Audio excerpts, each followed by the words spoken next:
अस्सलाम वालेकुम पाकिस्तानी ज़िनालैन RAK foodies and travel diary Pakistani community official. आज मैं आपके साथ लाइव हूँ और एक बहुत ही इम्पोर्टेंट टॉपिक जो रमज़ान मुबारक के लिहाज से बहुत इम्पोर्टेंट है, वो है कि रमज़ान में हम सब की डाइटरी पैटर्न्स बहुत डिफरेंट हो जाते हैं। हम सबकी बॉडी से इम्पैक्ट करती हैं। पकोड़े, समोसों और ये चिकनी-चपड़े खानों का भी बहुत ज़्यादा हम लोग इस्तेमाल शुरू कर देते हैं, जिसकी वजह से हमें काफ़ी रूटीन के अंदर, शेड्यूल के अंदर प्रॉब्लम्स आते हैं। इसकी वजह से हमने एक स्पेशलिस्ट हैं इकरा अशरफ जो न्यूट्रोलॉजिस्ट हैं, लाहौर पाकिस्तान में होती हैं। इन्होंने बल्कि ये सबसे मज़े की बात है कि हमारे पाकिस्तान स्कूल अलैन ही की पढ़ी हुई हैं और इन्होंने न्यूट्रिशन साइंसेज़ के अंदर university of south asia Lahore Cantt से बैचलर्स किया हुआ है और करंटली अपना एमफिल कर रही हैं human nutrition and dietetics from रिफा institute of रिफा international university से। इसके अलावा इनका बड़ा वसी तजर्बा है कैवलरी हॉस्पिटल लाहौर, खुर्शीद मजीद हॉस्पिटल और शेख ज़ायद हॉस्पिटल लाहौर के अंदर। आजकल ये खुर्शीद मजीद हॉस्पिटल के अंदर जो है ना प्रैक्टिस कर रही हैं। बगैर कुछ वक्त ज़ाय किए मैं आपको उनसे इंट्रोड्यूस कराता हूँ और हम उनसे बातचीत का आगाज़ करते हैं। अस्सलाम वालेकुम इकरा, कैसी हैं आप? ठीक-ठाक हैं? वालेकुम अस्सलाम जी, ठीक-ठाक अल्हम्दुलिल्लाह। अपने? बिल्कुल ठीक-ठाक। सबसे ज़्यादा खुशी ये होती है जब मैं पाकिस्तान स्कूल अलैन के जो स्टूडेंट्स होते हैं, इनसे बात करता हूँ, इनको देखता हूँ, वो ये अपने करियर में सक्सेसफुल होते हैं क्योंकि यहाँ पे एक मिथ है कि पाकिस्तान स्कूल अलैन के बच्चे जो है ना आगे तरक्की नहीं करते। हालाँकि इसमें डॉक्टर्स हैं, इंजीनियर्स हैं और माशाल्लाह इतने अच्छे-अच्छे प्रोफ़ेशंस पे बिज़नेसमैन सब लोग मौजूद हैं। तो सबसे पहले वेलकम ऑन बिल्कुल। बोर्ड और सबसे बड़ी बात है कि आप अपने पाकिस्तानी ज़िनालैन चैनल पे भी लाइव हैं, जो आपका अपना चैनल है, आपके अपने उस शहर से जहाँ पे आपने अपना बचपन गुज़ारा है। Thank you so much. It is a, my honoured and I am really blessed कि मुझे ये प्लेटफ़ॉर्म मिला। Thank you so much sir. और अ, बिल्कुल आपने ये सही कहा कि ये एक मिथ है कि कहा जाता है कि पाकिस्तानी स्कूल के बच्चे जो हैं वो ज़्यादा आगे नहीं बढ़ पाते, जो कि बिल्कुल गलत है। मेरे केस में I have worked really hard for this position and to acquire this position right now. तो दस जो आज का हमारा टॉपिक है हम उसको स्टार्ट करते हैं। वो है कि जी। Dietary pattern in Ramzan. जी, मैं आपसे ये पूछना चाहता हूँ जब ये हम डाइटरी पैटर्न की बात करते हैं, तो सबसे पहले डाइटरी पैटर्न का क्या मतलब है? ये क्या चीज़ है डाइटरी पैटर्न? आप इसको किस तरह से इसको एक्सप्लेन करेंगी अपनी टेक्निकल लैंग्वेज के अंदर या एक हरफ़े आम में जो एक आम बंदे को समझ सके इस बात को, बहुत ज़्यादा टेक्निकल जी, jargons यूज़ किए बगैर? जी। डाइटरी पैटर्न सिंपल अल्फाज में कहूँ तो मिकदार और जो वैरायटी हम यूज़ करते हैं खाने में और different combination of fruits and drinks वगैरह जो हैं वो हमारे पास डाइटरी पैटर्न में आ जाता है। फर्स्ट ऑफ ऑल हम बात करते हैं कि क्वांटिटी। डाइटरी पैटर्न में जो क्वांटिटी हम रोज़मर्रा के इस्तेमाल शुदा खाने जिस तरह से खा रहे हैं, कितनी मिकदार में खा रहे हैं और कितनी मिकदार में नहीं। तो क्वांटिटी मैं समझती हूँ डाइटरी पैटर्न में बहुत ज़्यादा इम्पोर्टेंट है, स्पेशली रमज़ान में। उसके बाद आ जाती है variety and then combination of food. Variety में हम देखते हैं कि हमारे पास थाउजेंड्स ऑफ वैरायटीज़ हैं, ठीक है, और थाउजेंड्स ऑफ कॉम्बिनेशंस हैं जो हम यूज़ कर सकते हैं अपने रोज़मर्रा खाने में विद करेक्ट क्वांटिटी। ये तीनों चीज़ें जो है दोनों चीज़ें आपस में लिंक करती हैं और तीसरी चीज़ जो है फ्रीक्वेंसी, कि कितनी मिकदार में या कितनी बार हम रोज़मर्रा का खाना कौन सी चीज़ कितनी मर्तबा हम इस्तेमाल कर रहे हैं। हुँ, तो हुँ। ड्यूरिंग फास्टिंग जो हम चीज़ कहते हैं कि सबसे पहले हमारी बॉडी में क्या होती है कि जो बॉडी जो है वो सबसे पहले हमारे पास कार्बोहाइड्रेट जो हम डेली रूटीन में यूज़ करते हैं वो यूज़ करती है, जैसे कि ब्रेड वगैरह, चपाती, जो हम आम रूटीन में जो हमारा स्टेपल फूड भी है, चपाती रोटी जो हम आम रूटीन में खाते हैं, that is the staple food of Pakistan. हुँ, तो हुँ। सबसे पहले बॉडी हमारी जो है वो इसको यूटिलाइज करती है और यूटिलाइज करने के बाद जो हमारा मोस्ट ऑफ द जो कार्बोहाइड्रेट है वो ग्लाइकोजन की फॉर्म में स्टोर होता है इन मसल एंड लिवर। देन जब हम फास्टिंग के स्टेज में होते हैं सबसे पहले जो हमारा लिवर है और मसल जो है वो हमारे स्टोर्ड कार्बोहाइड्रेट को यूज करता है to provide energy throughout the day. हमें पता है, आपको हम सबको पता है कि फास्टिंग जो है वो 15.5 आवर्स की होती है मोस्टली। तो अच्छा। Carbohydrate is the main source during fasting. उसके बाद आ जाता है प्रोटीन। प्रोटीन हमें पता है, छोटी क्लासेस में भी हम सबको पढ़ाया जाता है कि that is the building block of body. हमारी जितनी भी मसल्स हैं, हार्मोन्स हैं, जितनी भी एक्टिविटीज बॉडी में कैरीड आउट होती हैं वो सब प्रोटीन की सूरत में होती हैं। तो अगर फास्टिंग की बात की जाए तो इन दोनों को अपनी डाइट में शामिल करना और इनको रेगुलेट करना कि किस तरह से हम कोई चीज़ कितनी क्वांटिटी में ले रहे हैं, that is the most important. उसके बाद इकरा हम बात करते हैं जी। इकरा, अगर आप अपना कनेक्शन दोबारा देखेंगे, आपके माइक जो स्पीकर का थोड़ा साउंड जो है ना वो फट के आ रहा है। ये अक्सर कुछ व्यूअर्स बार-बार कह रहे हैं कि साउंड में थोड़ा इशू आ रहा है। मैं चेक कर लेती हूँ। अभी बेहतर था। जी, अब ठीक है? जी अभी ठीक है। थैंक यू वेरी मच जी। इकरा। जी। उसके अलावा हम बात करते हैं डाइटरी पैटर्न्स में। मैंने आपको बता दिया कि ये सारी चीज़ें बहुत इम्पोर्टेंट है। Variety, combination and different foods, फिर उसके बाद कार्बोहाइड्रेट, प्रोटीन्स, ये बहुत मैटर करते हैं जब हम बात करते हैं डाइटरी पैटर्न की। अच्छा, तो सहर जब हम बात कर रहे हैं, सॉरी इकरा, जब हम खाने की बात कर रहे हैं, तो आपके ख़्याल से हमें फिर इफ्तारी और सहरी के अंदर कौन-सी ऐसी चीज़ें हैं जो खानी चाहिए और कौन-सी ऐसी चीज़ें इनको अवॉइड करना चाहिए, बिल्कुल नहीं लेना चाहिए? अब जैसे आपने स्टेपल फूड की बात की है, डेफ़िनिटली वो हमारा एक तरीका है, उसके बगैर हम रह नहीं सकते। अब स्पेशली जी, जी, इफ्तारी के बिल्कुल। अंदर आप यूजुअली डॉक्टर्स भी कहते हैं, डायटीशियन भी कहते हैं कि चिकनी चपड़ी चीज़ें नहीं खानी चाहिए, लेकिन पकोड़े तो हमारे ब्रांड एम्बेसडर हैं रमज़ान के पाकिस्तान में।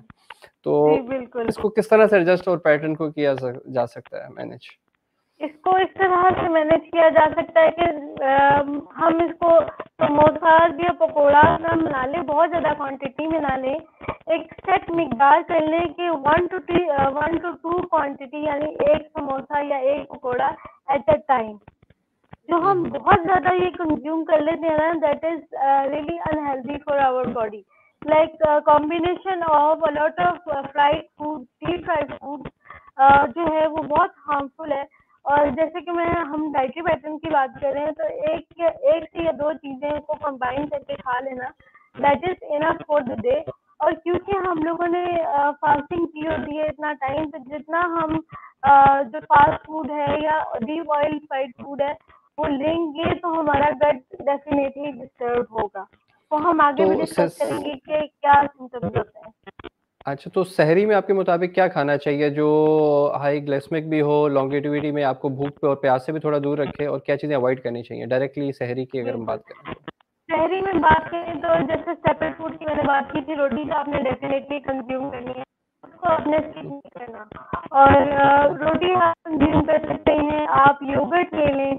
रोटी अगर मैं कहूँगी कि अगर सफ़ेद आटे की नहीं, जैसे वाइट फ्लोर है वो नहीं, अगर हम मल्टीग्रेन आटा या होल ग्रेन आटा यूज़ करें तो that is more beneficial and that will give the satisfaction, जो कि आपको फीलिंग ऑफ फुलनेस देगा। रेदर देन हम जाए वाइट फ्लोर की तरफ, जो कि एक जो है एम्प्टी कैलोरी देगा, हमें फाइबर नहीं देगा। तो जब हम होल ग्रेन की बात करते हैं या मल्टीग्रेन की बात करते हैं, उसका सबसे बड़ा फायदा ये है कि हमें वो फाइबर देता है, विच इज़ वेरी बेनिफिशियल। उसके अलावा योगर्ट ऐड कर सकते हैं आप, डिफरेंट काइंड्स ऑफ फ्रूट्स भी ऐड कर सकते हैं शहरी में, डेट्स वगैरह या नट्स वगैरह वो भी ऐड कर सकते हैं इन स्मॉलर क्वांटिटी। मेजर जो आपका मील रहेगा वो आपका चपाती या कोई भी आप उसके साथ ग्रेवी ले सकते हैं या कोई भी वेजिटेबल ले सकते हैं, that is more important. Iqra, constantly complain आ रहा है, आपका साउंड दोबारा से थोड़ा सा फट रहा है। अगर आप एक दफ़ा दोबारा अपने कनेक्शंस देखते हैं, इफ़ यू डोंट माइंड, और then we can resume it. थोड़ा सा जी मैं चेक कर लेती, जी मैं करती हूँ। प्लीज़ अगर आप देखें। जैसे कि आप लोग देख रहे थे, थोड़ा साउंड का इशू आ रहा था, साउंड के अंदर एक कांस्टेंट बैकग्राउंड में नॉइज़ आ रही थी, जिसकी वजह से कुछ लोग तंग भी हो रहे थे। तो जो हमारी गेस्ट हैं इकरा, वो थोड़ा उसको एडजस्ट कर रही हैं। वो दोबारा अभी हमें रिज्यूम करते हैं और फिर हम इसी पैटर्न पे आगे जारी रखेंगे जी इन्होंने। देखिएगा, ठीक है। जी, बहुत बेहतर है, थैंक यू। जी हुँ। हाँ, तो हम लोग बात कर रहे थे, आपने सहरी में तो बता दिया, तो अफ्तारी के बारे में आप क्या कहते हैं? क्योंकि जब हम इतनी देर की फास्टिंग के बाद एकदम जब अफ्तारी करते हैं, तो डेफ़िनेटली उस टाइम भी बॉडी को एनर्जी भी चाहिए, तो उसके साथ आपके ख़्याल से उस टाइम कौन से हेल्दी फूड्स हैं जो रिक्वायर्ड होते हैं? सबसे पहली चीज़ जो मैं मतलब अफ्तारी में अपने क्लाइंट्स को या पेशेंट्स को कहती हूँ ऐड करने के लिए, वो है कि हाइड्रेटेड फ्रूट्स वगैरह, वेजिटेबल्स एंड सबसे इम्पोर्टेंट जो चीज़ है वो है water. That is the most important, जो कि आपको डिहाइड्रेशन से प्रिवेंट करेगा। ज़ाहिर है हमने 15 घंटे की फास्टिंग की होती है, तो we need water, that is the most important thing. और जैसे कि हम कहते हैं कि कोई चीज़ आप थोड़ी-सी खा लें, एक निवाला ले लें या 2 निवाले ले लें, उसके बाद आपने पानी लाज़मी पीना। Water is the most important thing. अब आपका डिपेंड करता है कि वो आप उसको नींबू पानी की फॉर्म में लेते हैं या किस फॉर्म में लेते हैं, दैट इज़ इम्पोर्टेंट। और तो हम पानी को भी हम रूह अफ़ज़ा में कन्वर्ट कर देते हैं, तो उसके हेल्थ इम्पैक्ट क्या होते हैं? जी, कर सकते हैं। रूह अफ़ज़ा का ये है कि कम से कम अगर आप बना रहे हैं तो 2 to 3 टेबलस्पून रूह अफ़ज़ा उसमें डालें, इससे ज़्यादा नहीं। जब आप उससे ज़्यादा डाल लेंगे दैट वो बिल्कुल ही स्वीटी हो जाएगा, तो दैट इज़ हार्मफुल। अगर हम बहुत ज़्यादा स्वीट कंज़्यूम कर लेते हैं in any form during अफ्तारी, so that also lead to dehydration। बहुत ज़्यादा सॉल्टी या बहुत ज़्यादा स्वीटी चीज़ हमें अफ्तारी के दौरान नहीं लेनी चाहिए। तो in a moderate amount everything is healthy. Got the point. तो रमज़ान के अंदर वेट बैलेंस के क्या सीन है? कुछ लोग कहते हैं कि रमज़ान में हमारा वेट गिरता है, कुछ लोग कहते हैं कि हमारा वज़न बढ़ता है, कुछ लोग कहते हैं कि वेट मेंटेनेंस रमज़ान में हो ही नहीं सकती क्योंकि हम लोग बहुत ज़्यादा ये फ्राइड आइटम्स की तरफ भी चले जाते हैं। तो आपका इसके बारे में क्या टॉपिक है कि रमज़ान के अंदर वेट को कैसे मैनेज कर सकते हैं और ओवरऑल बैलेंस कैसे मेंटेन किया जा सकता है? वेट का हम बैलेंस बिल्कुल कर सकते हैं और अप्रोक्सीमेटली 8 to 10 केजी सरप्राइजिंगली हम लूज भी करवाते हैं पेशेंट्स को। और ये बहुत अच्छी चीज़ है क्योंकि बॉडी आपकी जो है वो इंटरमिटेंट फास्टिंग वाले फेज में होती है। You do not consume food और एनीथिंग फॉर 16 आवर्स। तो ये एक अच्छा आपका चेक एंड बैलेंस हो जाता है बॉडी का भी, कि बॉडी जो है स्टोर्ड अपना कार्बोहाइड्रेट प्रोटीन ले रही होती है। फिर उसके बाद आप जो है कंज्यूम कर सकते हैं फ्रूट्स वगैरह।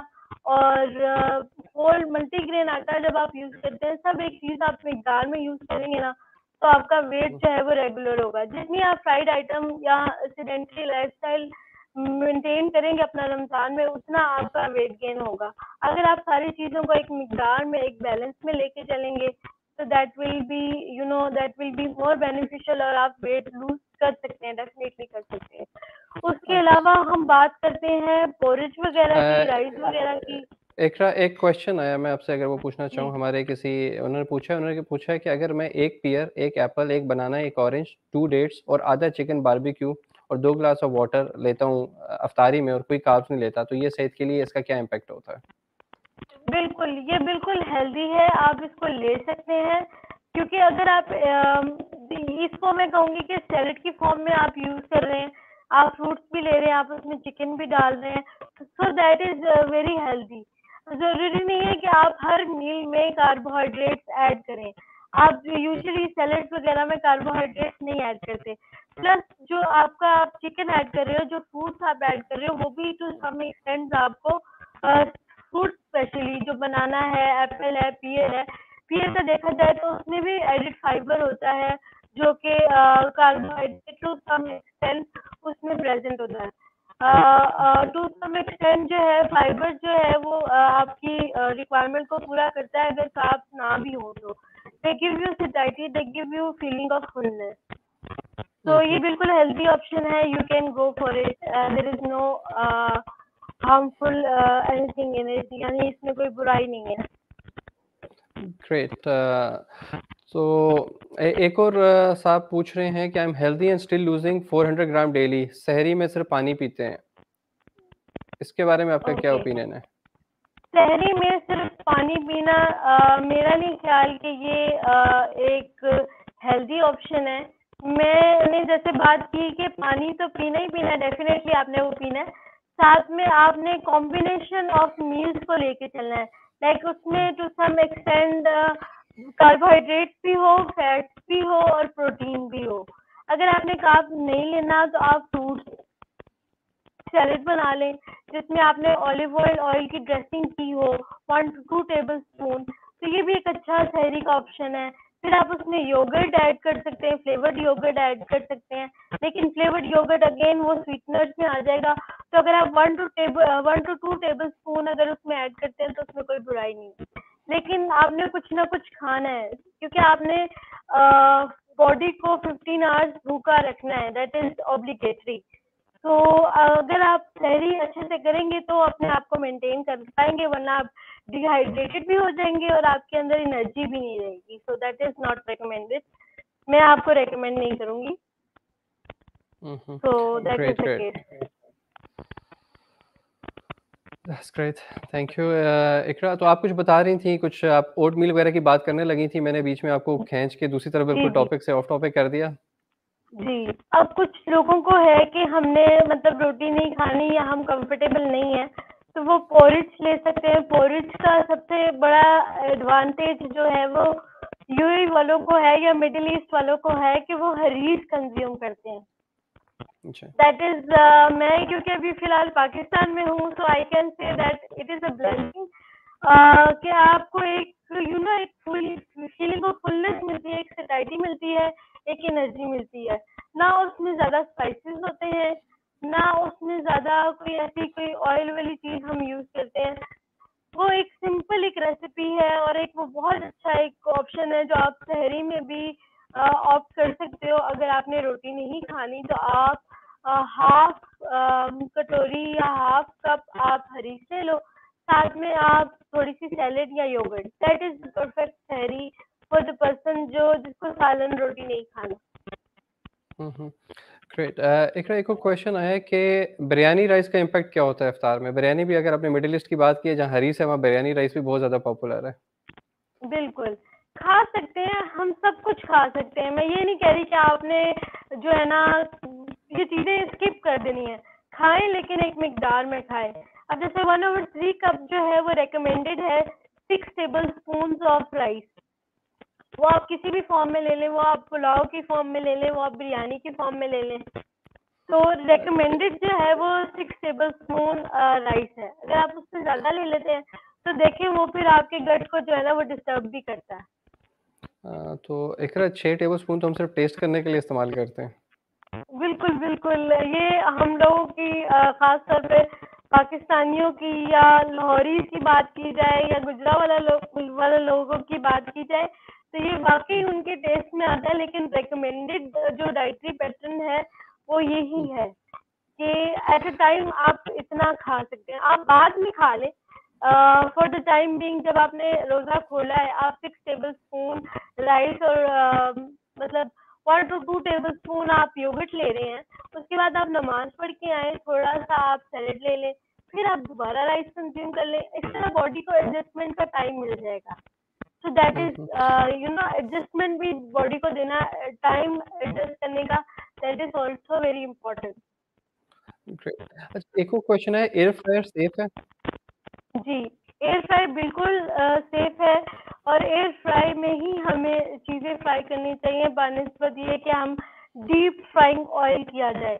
एक रिसर्च के मुताबिक इसको साबित भी किया गया है मल्टीपल टाइम्स के एयर फ्रायर में अगर हम बैटरिंग करते हैं किसी भी आइटम की, पकौड़े हो गए, समोसे हो गए, तो वो जो है टू सम एक्सटेंट जो है ना वो ऑयल जो सारा है वो ड्राइड आउट हो जाता है उसमें और आप वो इजीली कंज्यूम कर सकते हैं।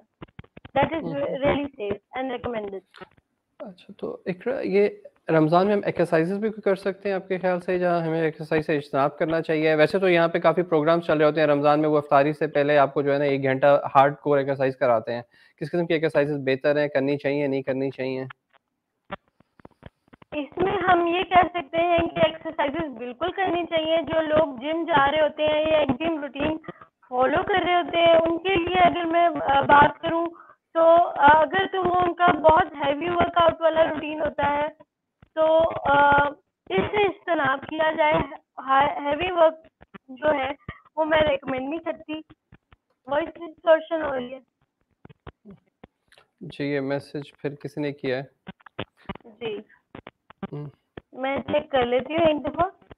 अच्छा प्लीज़ आप 2 मिनट दें, ये इकरा जो है अपनी वॉइस का देख रही हैं, ये कुछ साउंड आ रहा है उनकी साइड से बैकग्राउंड, लेकिन हमने 1-2 दफ़ा पहले भी ठीक किया है, मोस्ट प्रोबब्ली करेगा, लेकिन in the end the words matter the most. जो ये नॉलेज दे रही हैं वो बहुत इंपॉर्टेंट है, थोड़ी-सी डिस्टॉर्शन के साथ जी, भी आप डन होना है। देखिएगा ज़रा, ठीक आ रही है आवाज़? जी, जी मच जी। बेटर।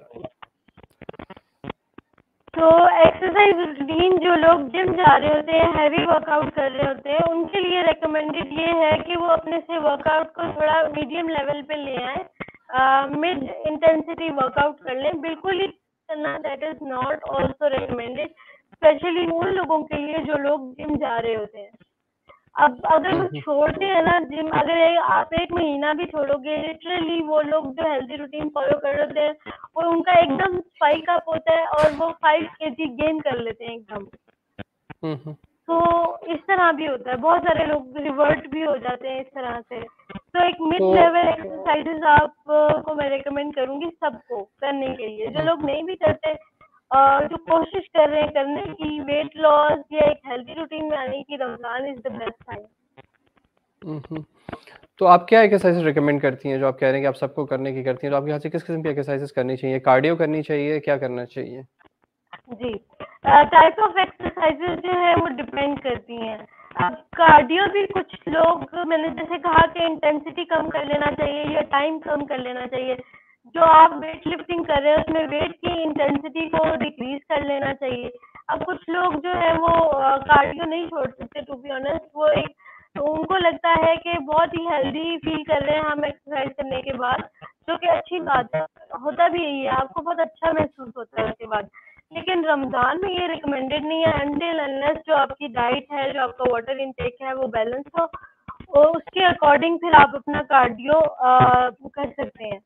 लेकिन टू द जनरल पॉपुलेशन, जो लोग वर्कआउट इतना नहीं करते रूटीनली, जो भी 1 और 2 डेज वर्कआउट करते हैं लेकिन डेली नहीं करते, या आम रूटीन में 2-4 दिन उनके स्किप भी हो जाते हैं, उनको मैं कार्डियो नहीं रेकमेंड करती। और कार्डियो की ड्यूरेशन, जैसे कि कुछ लोग 10 मिनट्स भी कर लेते हैं, 5 मिनट्स कर लेते हैं। और जो एक्सरसाइजेज मैं रेकमेंड करती हूँ और जो टाइम मैं रेकमेंड करती हूँ वो होता है 20 to 45 minute maximum. 20 minute hmm, is enough. और एक्सरसाइजेज जो मैं रेकमेंड करती हूँ वो है स्क्वाट्स, वॉकिंग और अब्डोमिनल पुशअप, पुशअप, लंजेस और लेग राइजेस, नी पुल अप, और इस तरह की जो एक्सरसाइजेज हैं और इनकी जो ड्यूरेशन है वो 1 मिनट हो, और 1 मिनट के बाद 1 मिनट का ब्रेक हो, देन आप दूसरी एक्सरसाइज कर लें। ग्रेट। एक और क्वेश्चन आया है कि जॉन्डिस के पेशेंट को किस किस्म की डाइट इस्तेमाल करनी चाहिए? कोई डाइट रिकमेंडेशन है जॉन्डिस के पेशेंट के लिए?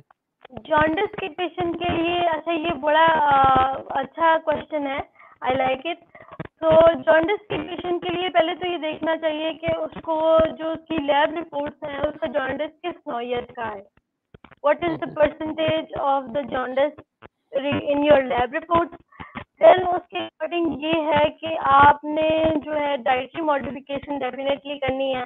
आपने प्रोसेस्ड फूड बिल्कुल नहीं लेना है, फैट फ्री आपने सारी डाइट लेनी है।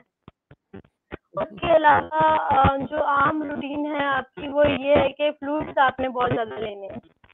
फ्रूट्स, फ्लूइड्स, वेजिटेबल्स और होल ग्रेन चपाती आप ले सकते हैं।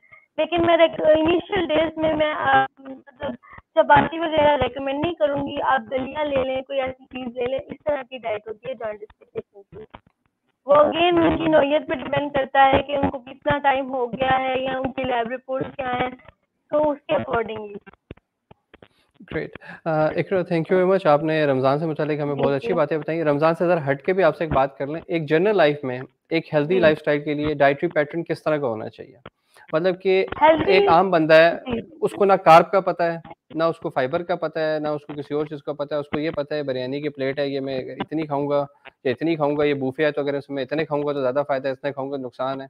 वो बंदा खाने या जी, उसके हिसाब से देखता है और उसको जो मिलता है खाता है। चॉकलेट्स, जंक फूड ये हमारी लाइफ़ का बहुत ज़्यादा हिस्सा है, स्पेशली जो हम लोग यहाँ पे मिडल ईस्ट में रह रहे हैं।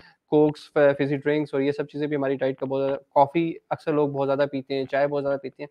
तो आपका एक जनरल पैटर्न ऑफ लाइफ़ क्या है आपके हिसाब से, जो एक हेल्दी या बैलेंस डाइट एक बंदा अपनी लाइफ़ में अडॉप्ट कर सकता है without killing his desires as well? Yes. तो जनरल पॉपुलेशन की अगर बात की जाए तो मैं किसी भी चीज़ से रिस्ट्रिक्ट हम लोग डाइटरी पैटर्न का या डाइट का जो असल मकसद है वो ये है कि एक तरीका और एक मिकदार इंसान को बताना, जनरल पॉपुलेशन को एजुकेट करना, ना कि बिल्कुल ही किसी चीज को रिस्ट्रिक्ट कर देना या बहुत ही कम कर देना। रमजान की बात की जाए तो उसमें हमने बात की थी कि जैसे फ्राइड फूड आइटम्स को कम कर देना चाहिए। अगेन मैंने बताया था कि एक समोसा या एक पकौड़ा एक टाइम में इनफ है। और अगर जनरल पॉपुलेशन को हम बात करेंगे तो हम उनकी जो है ना प्रॉपर न्यूट्रिशनल काउंसलिंग करते हैं उनकी नीड्स के अकॉर्डिंग कि वो चाहते क्या हैं। और मतलब अगर वो वेट अपना मेंटेन करना चाहते हैं तो उसकी भी एक अलग तरीके की डाइट है। मीन्स हम उनको कह देते हैं कि आप अपनी हर जो चीज खा रहे हैं ना उसको उतना ही खाए जितनी आपको भूख है, आम लफ्जों में अगर कहा जाए। या अगर बहुत ही ज्यादा कोई पसंद की चीज है और कभी बहुत ज्यादा खा लिया है तो आप उसको वॉक करके थोड़ा अपना जो स्लीप टाइम है उसको मैनेज करके आप ग्रेट। अच्छा, तो इकरा आप एंड में कोई मैसेज देना चाहेंगे पाकिस्तानीज़ इन एलएन, आरए के foodies and Pakistani community UAE official के मेंबर्स आपको सुन रहे हैं, कोई मैसेज या कोई चीज़ पास करना चाहेंगे सबको?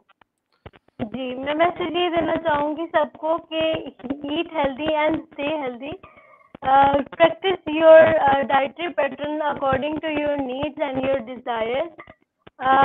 That is the most important thing. और stress management या sleep management is also very important.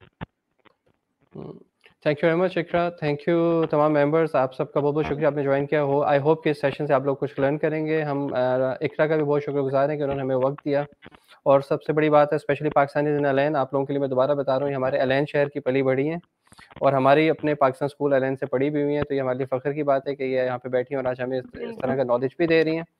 और पाकिस्तानी ज़राए याद रखें कि 10 तारीख को हमने इफ्तार पिकनिक रखी हुई है अल-अहली पार्क में। आप में से जो लोग हैं जाली पार्क में, सॉरी, वो ऊपर रजिस्टर कराएँ। ये इसी ग्रुप के पाकिस्तानी ज़राए ग्रुप के टॉप के ऊपर उसकी रजिस्ट्रेशन है, आप उसमें रजिस्टर कराएँ। और आरे के फूडीज़ वाले आप लोगों के लिए 100 दिरहम काफूर के वाउचर का कंपटीशन चल रहा है, आप लोग भी अपने नोटिफिकेशंस देखें और उसके ऊपर चलें। और thanks a lot everyone, thanks a lot Iqra for joining us, thanks for the wonderful knowledge sharing, we are really grateful to Thank you you. so much. आप सब अपना बहुत ख्याल रखें, No रमज़ान problem. करीम, सबको अपना रमज़ान का बहुत ख्याल रखें। अस्सलाम वालेकुम, इंशाल्लाह बहुत जल्द दोबारा हाज़िर होंगे कोई नया प्रोग्राम लेके। अल्लाह हाफ़िज़। अल्लाह हाफ़िज़।